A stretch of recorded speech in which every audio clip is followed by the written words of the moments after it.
లౌకికవాదం అంటే దేవుణ్ణి వ్యతిరేకించడం కాదని మతాల మధ్య సామరస్యాన్ని పెంపొందిస్తూ మతరహిత పాలన చేయాలని మాజీ మంత్రి డొక్క మాణిక్య వరప్రసాద్ తెలిపారు. మహాత్మా గాంధీజీ 78వ వర్ధంతి సందర్భంగా జన చైతన్య వేదిక రాష్ట్ర అధ్యక్షులు వల్లంరెడ్డి లక్ష్మణరెడ్డి ఆధ్వర్యంలో గాంధీజీ సందేశం సమకాలీన భారత్ అనే అంశంపై చర్చాగోష్ఠి కార్యక్రమాన్ని జరిగింది. ఈ కార్యక్రమానికి జన విజ్ఞాన వేదిక రాష్ట్ర అధ్యక్షులు మాజీ ఎమ్మెల్సీ కెఎస్ లక్ష్మణరావు, ప్రముఖ వైద్యులు డాక్టర్ ఆల వెంకటేశ్వర్లు హాజరయ్యారు. అనంతరం వారు మాట్లాడారు. బుద్ధుడు తర్వాత ప్రపంచాన్ని అంతలా ప్రభావితం చేసిన వ్యక్తి మహాత్మా గాంధీ అని, ప్రపంచానికి అహింస ఆయుధాన్ని అందించి మార్గాన్ని చూపిన మహనీయుడు జాతిపిత మహాత్మా గాంధీ అని ఈ సందర్భంగా కొనియాడారు. 1920 సహాయ నిరాకరణ ఉద్యమం, 1930 దండి సత్యాగ్రహం, 1942 క్విట్ ఇండియా ఉద్యమాలతో పాటు సామాజిక మార్పులకు దోహదపడే పలు నిర్మాణాత్మక కార్యక్రమాలను గాంధీజీ చేపట్టి జాతిపితగా మహాత్మగా భారతీయుల మనసులో చిరస్థాయిగా నిలిచారని అన్నారు. చాలా మంది మత ద్వేషాల పేరు మీద, కులాల పేరు మీద, ఉమెన్స్ మీద, మహిళల మీద చాలా అత్యాచారాలు జరుగుతూ ఉన్నాయి. ఆ అత్యాచారాలు పోవాలని చెప్పి ఆయన ఆకాంక్షించారు. అందుకని మహిళలకి స్వాతంత్రోద్యమంలో మొట్టమొదటిసారిగా మహిళలకి ఉన్నతమైన నాయకత్వం ఇచ్చారు. సరోజినీ దేవి ఆయన టైంలోనే ఏఐసిసి అధ్యక్షురాలైంది. ఆ రోజుల్లో 100 సంవత్సరాల పైచులకు ఉన్నప్పుడు, 100 సంవత్సరాల పైన ఒక మహిళ ఏఐసిసి అధ్యక్షురాలు కావటం అంటే అది భారతదేశంలో సాధ్యమైంది, అది గాంధీ వల్లనే సాధ్యమైంది. అది అట్లా చాలామంది మహిళల నాయకత్వాన్ని ప్రోత్సహించాడు ఆయన. అందువల్ల ఇప్పుడు మహిళా బిల్లు వచ్చినా, ఇప్పుడు మహిళలు ఇంత అభివృద్ధి చెందిన దానికి పునాది వేసిన వ్యక్తి మహాత్మా గాంధీ. దళితుల యొక్క సమస్యలను ఆయన చాలా తీవ్రంగా కలిచివేశాయని, ఒక మతంలో పుట్టి ఒకే దేశంలో ఉంటూ ఒకళ్ళని తక్కువ జాతిగా చూడటం ఏంటి, నీ గుళ్ళోకి రావద్దు అంటూ ఏంటి, ఏ శాస్త్రం చెప్పింది చెప్పండి? ఈ దళితులను అస్పృశ్యులుగా చూడమని ఏ శాస్త్రం చెప్పింది చెప్పండి అని చెప్పి శాస్త్రాలు మొత్తం పండితుల ముందు పెట్టాడు ఆయన. మనకున్న అన్ని సిద్ధాంతాలని, అన్ని ఆచరణ, అన్ని వేదాలు, ఉపనిషత్తులు, ఉద్గ్రంథాలు మొత్తాన్ని అందరి ముందు పెట్టండి.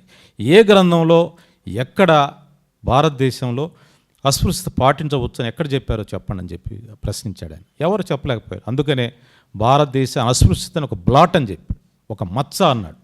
బీహార్ లాంటి చోట భూకంపం వస్తే ఆ భూకంప బాధితులను పలకరించడానికి వెళ్ళి, చాలా పెద్ద భూకంపం అది, ఆ భూకంప బాధితులు పలకరించడానికి వెళ్ళి, వాళ్ళని ఓదార్చడానికి వెళ్ళి, ఏంటి ఇలా జరిగిందంటే భారతదేశం వేల సంవత్సరాలుగా దళితులనే వాళ్ళని అస్పృశ్యులుగా చూసి సమాజానికి దూరంగా పెట్టారు.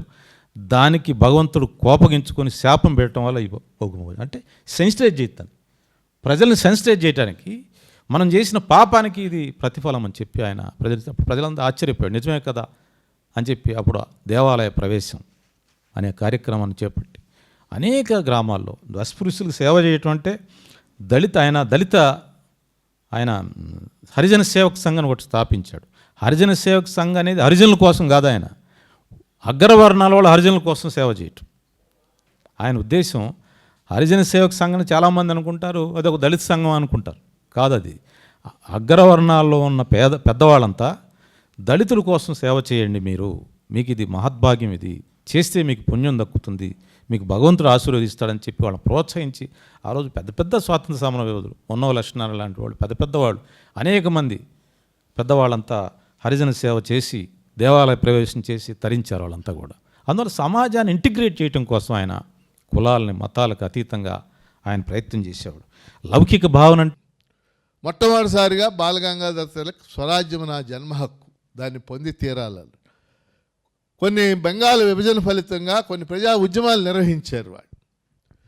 కానీ భారత జాతీయోద్యమం ఒక ప్రజా ఉద్యమంగా మలసపట్టడం అనేది గాంధీ గారి వల్లే అయింది. మహాత్మా గాంధీ దక్షిణాఫ్రికా నుంచి వచ్చాక ఇక్కడ కొన్ని ఉద్యమాలు చేశాడు, నీలిమందు రైతుల కోసం, అలాగే బార్డోలీ సత్యాగ్రహం, ఇవన్నీ కూడా. అది అయ్యాక మొదటి అవకాశం 1920లో సహాయ నిరాకరణ ఉద్యమం జరిగింది. 20లో సహాయ నిరాకరణ ఉద్యమం, 30లో ఉప్పు సత్యాగ్రహం, 42లో క్విట్ ఇండియా ఉద్యమం, ఇంకా ఇతర ఉద్యమాలు కొన్ని చేసిన గాంధీ వచ్చాక 3 దశకాల్లో 3 పెద్ద ఉద్యమాలు జరిగినాయి. ఈ ఉద్యమాలన్నింటిలో కోట్లాది మంది ప్రజలు పాల్గొన్నారు, కోట్లు.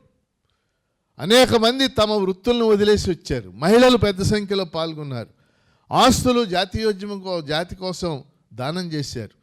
సహాయ నిరాకరణోద్యమంలో భాగంగా అనేక మంది కళాశాలలు, పాఠశాలలు, ఇప్పుడు మనకు శారదా నికేతనం అలా స్థాపించబడినటువంటి సంస్థ. అంటే నా పాయింట్ ఇక్కడ, గాంధీ జాతీయోద్యమాన్ని ఒక ప్రజా ఉద్యమం మాస్ మూమెంట్గా మార్చిన ఘనత ఆయనకి దక్కు. దానికి అనేక పరిమితులు, విమర్శలు ఇవన్నీ ఉన్నాయి. కలుపుకొని ప్రజల్ని కదిలించి సామాన్య ప్రజల దగ్గర కూడా వెళ్ళి దళితులు, గిరిజనులు, పేద వర్గాలు, అత్యధిక పేదల దగ్గర కూడా ఆ ఉద్యమాన్ని తీసుకెళ్లిన పరిస్థితి. అంటరానితనానికి వ్యతిరేకంగా దళిత వర్గాల్ని, బహుజన వర్గాల్ని ముందుకు తీసుకొచ్చాడు. దేవాలయాల సందర్శన చేయగలిగాడు. మద్యానికి వ్యతిరేకంగా, సోరాపానానికి వ్యతిరేకంగా ప్రజలను ఆలోచింపజేశాడు. అహింసా పద్ధతి చాలా ముఖ్యమైనదని చెప్పగలిగాడు. ప్రపంచానికి అహింస అనే ఒక ఆయుధాన్ని అందించాడు. గ్రామ స్వరాజ్యం ఉండాలి, అభివృద్ధి వికేంద్రీకరణ జరగాలి, స్థానిక సంస్థలు బలోపేతంగా ఉండాలి అనే అంశాన్ని 60-70 సంవత్సరాల క్రితమే వారు ప్రజల ముందు ఉంచాడు. ముఖ్యంగా సంపదను సృష్టించడం, ఏ సమాజాన్ని నుంచి సృష్టించామో మళ్ళా ఆ సమాజానికి తిరిగి